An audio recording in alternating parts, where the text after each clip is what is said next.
নমস্কার বন্ধুরা, রন্ধনে রান্নাঘরে আমি অপর্ণা আপনাদের স্বাগত জানাচ্ছি। আজকে আমি আপনাদের জন্য নিয়ে এসেছি অনেকই হেলদি আর টেস্টি বাটা মাছের ঝোল।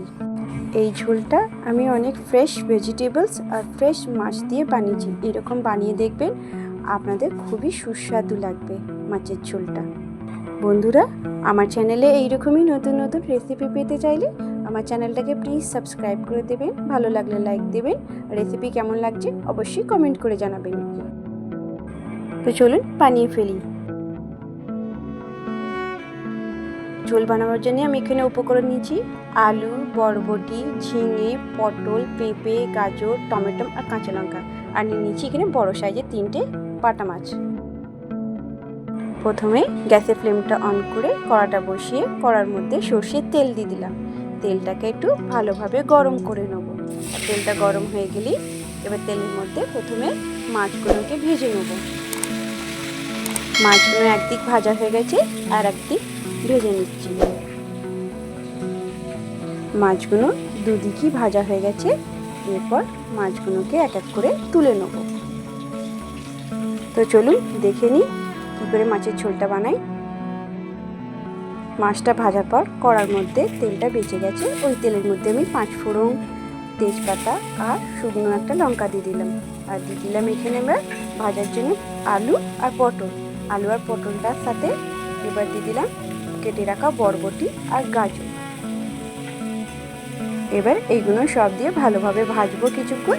তারপর এখানে দিয়ে দিচ্ছি কেটে রাখা কাঁচা পেঁপে, আর দিয়ে দিলাম সবার শেষে ঝিঙে।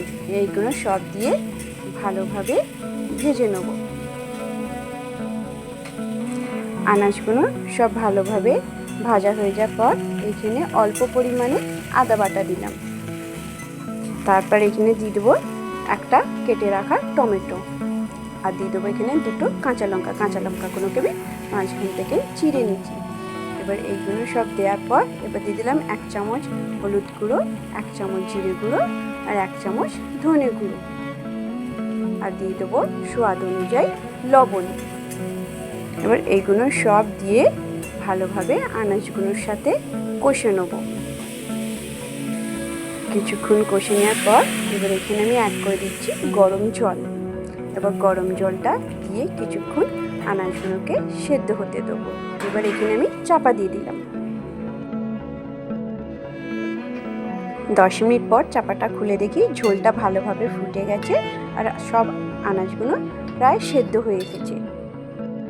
আনাজটা আর একটু সেদ্ধ হবে, তার আগে আমি এখানে ভেজে রাখা মাছগুলো ঝোলের মধ্যে দিয়ে দেবো। দিয়ে একটু ফুটিয়ে আবার কিছুক্ষণ চাপা দিয়ে দেবো। 5 মিনিট পর চাপাটা খুলে দেখি ঝোলটা ভালোভাবে ফুটে গেছে। এবার আমি এখানে অ্যাড করে দেবো মৌরি আর তেজপাতা গুঁড়ো।